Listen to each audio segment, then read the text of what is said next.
What's up, YouTube? Hope all is well with everybody. Just want to bring out a couple of precepts concerning death, a mentality and understanding that it's good to adopt if you take heed to scriptures or ancient wisdom. I had a couple of friends this week had shared with me that they have lost someone close to them. So I'm like, you know what? Let me move. The cat's messing with my feet. Kind of scared me. Girl, going somewhere. A couple of my friends had shared with me they had lost some loved ones and stuff like that.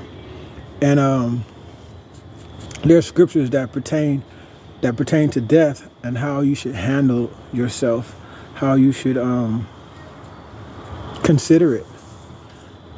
But I'm just gonna bring out a few to maybe help give someone a peace of mind who may be suffering death and who will suffer death or experience someone they love die. It's important to have a strong mental mind. And having a strong mental mind doesn't mean that you're not supposed to feel the pain of the loss of a loved one, but you are supposed to have a structure when it comes to that experience. I remember I was with a young lady before, and she had a daughter, and we would read and study prophecy and see things manifesting and stuff like that. And I had told her one time, I said, I want you to imagine your daughter dying. I want you to imagine me dying, and you're able to move on past that. And she kind of looked at me like, dang, what? You know what I'm saying? But the school of thought that how I educate myself, how I strengthen myself by reading and hearing examples of others, I think it's important that you've experienced certain things in your mind all the way to it. You feel the pain of it. For the simple fact is, you can have a strong body, but if you don't have a strong mind, you're worthless to yourself, because you're going to be paralyzed through the emotions and not being able to structure yourself. Even in the scriptures, it talks about in the last days, men's hearts is going to melt, meaning a lot of people are going to lose their mind because they don't know what's going on. They weren't prepared. They don't know how to digest certain stuff. And the reason why I'm wearing glasses is because, as I'm getting older, I'm realizing that seeing small print is becoming more challenging. So I'm like, oh goodness, but it's all good. But so basically, I told her, feel the pain of it. And, whether she did the exercise or not, I don't know. But I tend to do that in a lot of scenarios so that I won't be caught slipping when certain situations arrive.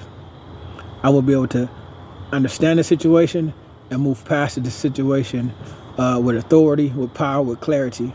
I'm not saying I'm not human where I won't feel those emotions. I will understand those emotions. I will respect those emotions, and then I will also have enough intelligence to move past those emotions. And that comes with work, diligence, and a lot of it comes from having some understanding of certain things, certain aspects. When you have a certain perspective. That's perspective. It will allow you to maneuver differently. But if you go through life without educating yourself and gaining perspective, then you're just going to be ping pong back and forth through all these different emotions and that life brings you. So it's very important that you get a solid foundation of perspective that will aid you, your family, your loved ones to victory, whatever challenge that may come forth. Death is around the corner for many of us, for all of us eventually, leaving this body. But doesn't mean that your spirit's gonna die. It's just the fact that you're gonna leave this body and transition to another realm of life. And it gets deeper. But I'm here just to bring out some of the basics to help give some type of foundation and clarity so that people can actually move on and stuff like that in life. So I'm going to bring out a few precepts. One of my favorite books in this season of life is the Apocrypha that's inside the Bible. I think they had taken it out in 1611. Don't get me wrong. But I got several Bibles with the Apocrypha in it. But right now I'm just reading out the Apocrypha as an individual book. It's one of my favorite books. I love the Apocrypha. It has a lot of wisdom. So we're going to go. You can buy it on Amazon for like $15, or go in Barnes and Noble and buy it $15, or you can go spend like 60 to 80 to $100 with the Bible with the Apocrypha in it. I have several versions with the Apocrypha in it, but I would suggest you get the King James Version because each version takes certain scriptures out because there's certain awareness that they don't want people to have. And I can show that one day if you guys would like. But anyways, we're going to go into the book of Ecclesiasticus. It's also known as Sirach. So you can also Google these scriptures and just screenshot it and have it for yourself. But we're going to Ecclesiasticus chapter 38. And we're going to start at verse 16.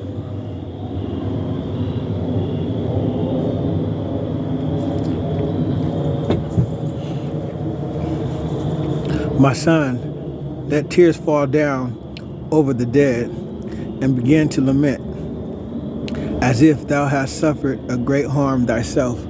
So it's okay to experience the pain, whoever the lost one it was, whether it's a child, a brother, a sister, a lover, a husband or a wife, a grandmother, a neighbor or a friend. It says to let the tears fall down from your face. Feel that pain. Feel it. Go through the pain, right? Lament as if thou hast suffered a great harm thyself. So lament as if it was you. And then cover his body according to the custom, and neglect not thy burial. So you're going to go through the mourning part, then you're going to go through the burial part, go to the funeral necessary, weep bitterly. Give it all you got. Let it all go. Let's not run down your face. Cry. Go through those emotions and make great mourning and use lamentations as he is worthy. So this is the thing. As the person is worthy, you might have known this person for a year. You might just cry that one day. You understand? You might have known that person all your life. For those couple of days, it gives you specific times in certain scriptures where it talks about mourning. Don't mourn over more than 7 days. And a lot of people don't have that knowledge. And a lot of people end up dying because of heartbreak. But he's giving you instructions to not mourn for certain days. Shh. So basically, weep bitterly and make great mourning. Use lamentations as he is worthy. And that a day or two, lest thou be evil spoken of, and then comfort thyself from thy heaviness, for thy heaviness. So it's telling you right now, according to how much you love him, you weep 1 or 2 days. But give it all you got. Give it all you got. Cry. You cry, you stay in the bed, you cry, get on your knees and you pray, and you think about that person. You're just crying because you miss the fact that person has gone on in the relationship of it. But you should, with much study, you should understand that they've moved on to the next phase of existence. It says, lest thou be evil spoken of, and then comfort thyself for thy heaviness. So it's a heavy thing to experience a loved one dying. After you've mourned, now it's time for you to comfort yourself, whatever it may be. Watching comedy. I come from myself a lot through watching comedy, stuff like that, love stories or whatever the case may be, or dealing with my animals and stuff like that. Those are the ways that I come from myself, or exercising. Whatever it is, you might want to go for a hike. Whatever it is, how you comfort yourself after you've lost that loved one, you have to start doing the necessary things to build your spirit back up, to move on, to carry on. For of heaviness come death.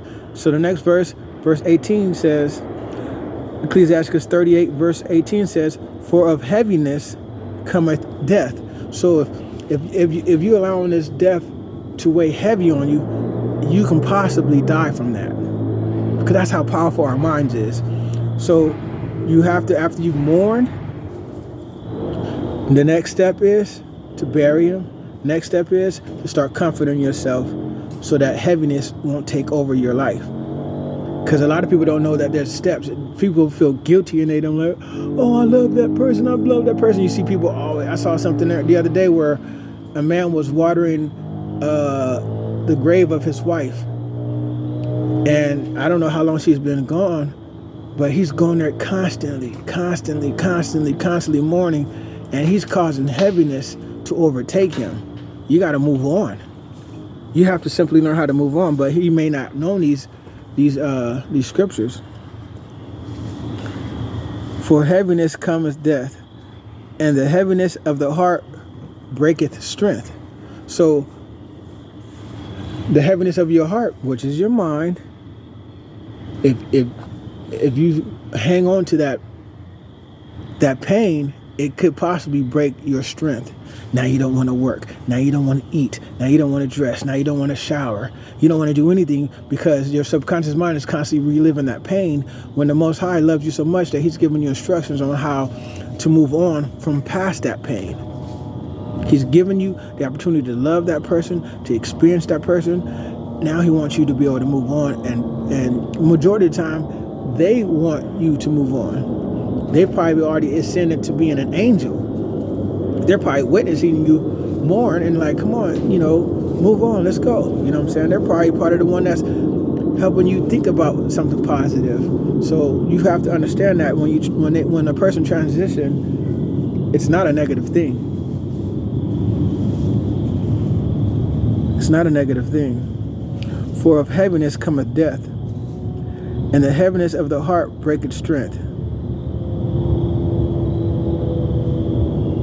In affliction also sorrow remaineth, and the life of the poor is the curse of the heart. Take not heaviness to heart, drive it away, and remember the last end. So it's saying, don't take that heaviness to heart, like, let it go. Yeah, you mourning. After you mourn, it's your responsibility, especially you men, it's your responsibility to move on so that you can continue to propel your family. Yeah. Life, you experiencing your child being born is something you celebrate and you get to experience. And if you experience somebody's dying, that's something you get to experience. What did it say? Take no heaviness to heart. Like, the heaviness, you got to be able to let it go. You experience it, move forward, and let it go, and continue to progress. Drive it away, meaning move it out the way. You know how sometimes you got to change your thought, your pattern and stuff. It's telling you got to drive that thing away. It's giving us wisdom on how to be strong, because you heard that saying, only the strong survive. Like, people in Ukraine right now are suffering. People all over the world are suffering. And guess what? Surprise, we're going to be suffering here. And you got to be able to know how to drive that suffering away so that you can be the strong that will survive. Okay? That's our responsibility as humans, is to be the strongest human that we can possibly be.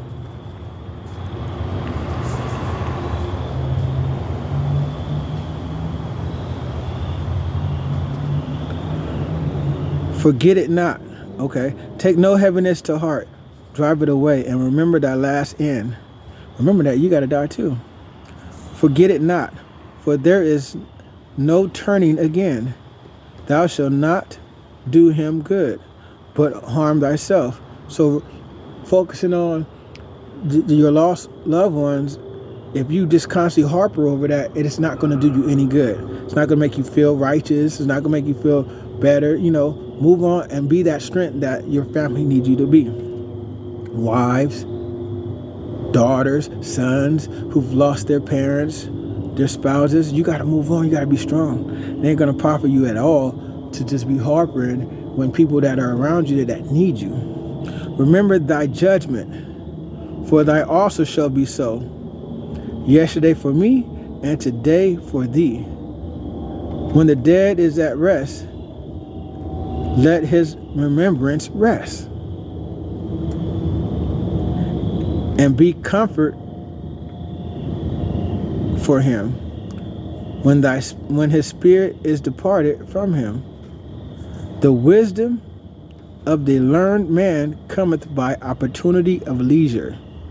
See, wisdom comes through leisure, through the opportunity of leisure. What do you do when you have time? What is it? Today's Saturday. It's Saturday night. I could be out, partying, chilling and all that stuff with my leisure. But no, I seek wisdom so that I can be able to have the tools that I need for whatever life presented to me. I'll have the equipment that I need for every scenario. And that's what I do with my leisure. Okay? With leisure, I take full advantage of it. Don't get me wrong, I love watching movies. That's my thing. That's my thing. But there's no way in life I'm going to watch 4 hours of television and not have done at least 2 hours of studying. It's not going to happen. I have to have the balance.